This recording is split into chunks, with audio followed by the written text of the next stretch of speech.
আসসালামু আলাইকুম। আজকে আমি ক্যাপসিকাম আর চিংড়ি মাছ ভর্তা করব। সেজন্য আমি 3টে ক্যাপসিকাম নিয়ে নিছি আর 5-6টা চিংড়ি মাছ নিয়ে নিছি। এটা ফ্রাই প্যানে ভেজে নেব। সামান্য একটু হলুদ গুঁড়ো দিয়ে নিচ্ছি আর এক পাশে ক্যাপসিকাম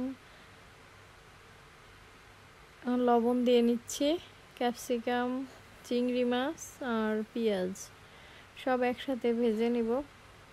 এটা আমি সরিষার তেলে ভাজতেছি। আমার ভাজা হয়ে গেছে,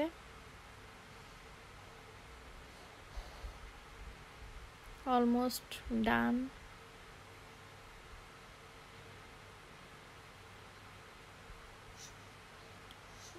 এরপরে আমি এটা একটু মাখাই নিব, সামান্য একটু পেঁয়াজ আর একটা শুকনো মরিচ আর সরিষার তেল দিয়ে।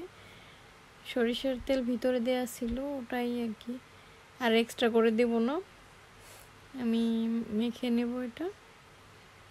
এটা মাখার জন্য হাত দিয়েই মাখলে হবে, কোনো ব্লেন্ডার বা পাটা ইউজ না করলেও হয়। খেতে কিন্তু দারুণ, এটা করে দেখবেন। Thank you.